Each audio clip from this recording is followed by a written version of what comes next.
நல்லா கேட்டுடுங்க, ஓகேவா? நல்லா கேட்டுடுங்க. சுகருக்கு மாத்திரை சாப்பிடக்கூடியவங்க, ப்ரெஷருக்கு மாத்திரை சாப்பிடக்கூடியவங்க, தைராய்டுக்கு மாத்திரை சாப்பிடக்கூடியவங்க, கொலஸ்ட்ராலுக்கு மாத்திரை சாப்பிடக்கூடியவங்க மட்டும் இந்த வீடியோ கடைசி வரைக்கும் பார்த்துட்டு எனக்கு கால் பண்ணி பேசுங்க, ஓகேவா? இந்த உலகத்தில் சுகருக்கும் ப்ரெஷருக்கும் மாத்திரை மட்டும் சாப்பிட்டதுனால யாருக்கா சரியா இருக்கா சொல்லுங்களேன்? ரைஸ் சாப்பிட்டதுனால தான் இன்னைக்கு சுகருக்கு மாத்திரை போட வேண்டுறோம், இன்சுலின் போட்டுட்டு நம்ம மூட நம்பிக்கையில் இருக்கும், அப்படி தானே? நான் ஒரு கேள்வி கேட்குறேன், பதில் சொல்கிறீங்களா? வட இந்தியாவில் அவங்க ரைஸ் சாப்பிடவே மாட்டாங்களே. வட இந்தியாவில் ஏன் எத்தனை பேர் சுகருக்கு மாத்திரை போடுறாங்க, எத்தனை பேர் இன்சுலின் போட்டுட்ருக்காங்க? என்னைக்காவது யோசித்து பார்த்தீங்களா? சொல்லுங்களா? நடைபயிற்சி மட்டும் பண்ணதால யாராவது சுகர் மாத்திரை நடத்தியிருக்காங்களா? இல்லை யாராவது இன்சுலின் நடத்தியிருக்காங்களா? இல்லை யாராவது வெயிட்டை குறைச்சிருக்காங்களா? நடைபயிற்சி மட்டும் பண்ணதால. நல்லா கேட்டுடுங்க, 1 கிலோமீட்டர் நடைபயிற்சி பண்ணினா கூட 40லேருந்து 50 கேலரி மட்டும்தான் எரிக்க முடியும். அதில் நடைபயிற்சி மட்டும் பண்ணி எந்த மாத்திரையும் நடத்த முடியாது, வெயிட் கண்டிப்பாக குறைக்க முடியாது. ஒரு பேப்பரில் வேணால் எழுதி வச்சுக்கிடுங்க, கரெக்ட் தானே?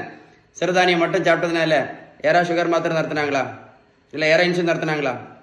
இல்லை யாராவது தைராய்டு மாத்திரை நடத்தினாங்களா? இல்லை யாராவது வெயிட்டை குறைச்சாங்களா சிறுதானியம் மட்டும் சாப்பிட்டதுனால? சொல்லுங்கள். வெந்தயம், ஆவாரம்பூ, கொய்யா இலை, மாங்காய் இலை, கிரீன் டீ, கரிஞ்சீரகம், கறிவேப்பிலை, நெல்லிக்காய் ஜூஸ், நாவல் பழம், இப்போ எது ஃபேமஸ்? முக்கரட்டை கீரையும் சிறு குறிஞ்சான் பொடியும். எல்லாமே நல்லது தான். நான் என்ன கேட்குறேன், இதை சாப்பிட்டதுனால யாராவது சுகர் மாத்திரை நடத்துனாங்களா? இல்லை யாராவது பிபி மாத்திரை நடத்துனாங்களா? சுகருக்கு ஒரே ஒரு மாத்திரை சாப்பிட்டுட்டு இருந்த சுகர் பேஷண்ட் இப்போ சுகருக்கு மட்டும் 4 மாத்திரை சாப்பிட்டுட்டு இருக்காங்க. சுகருக்கு மாத்திரை மட்டும் போட்டுட்டு இருந்த பேஷண்ட் இப்போ இன்சுலினும் போட்டுட்டு இருக்காங்க. வெந்தயம், கருவேப்பிலை, கரிஞ்சீரகம், மாங்காயில், நடைபயிற்சி, சிறுதானியம். நல்லா கேட்டுடுங்க, மருத்துவத்தோட ஸ்டாண்டர்ட் புத்தகம் ஹாரிசன். இந்த புத்தகம் என்ன சொல்லுது அப்படின்னா, சுகர், ப்ரெஷர், கெட்ட கொலஸ்ட்ரால், ஃபேட்டி லிவர், பித்தப்பைக்கல், தைராய்டு, பிசிஓடி, பிசிஓஎஸ், உடல் பருமன், இதுக்கு எல்லாத்தையும் அவங்க சொல்லக்கூடிய first treatment, correct treatment, best treatment, balance diet மட்டும்தான்.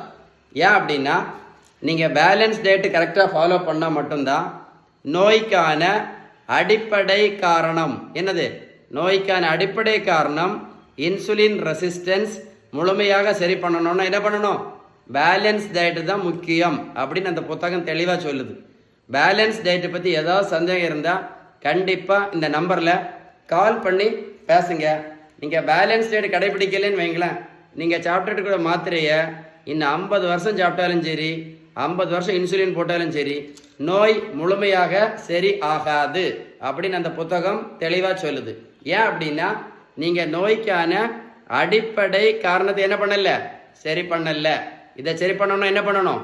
பேலன்ஸ் டயட்டு மட்டும்தான் அப்படின்னு அந்த புத்தகம் தெளிவாக சொல்லுது, ஓகேவா?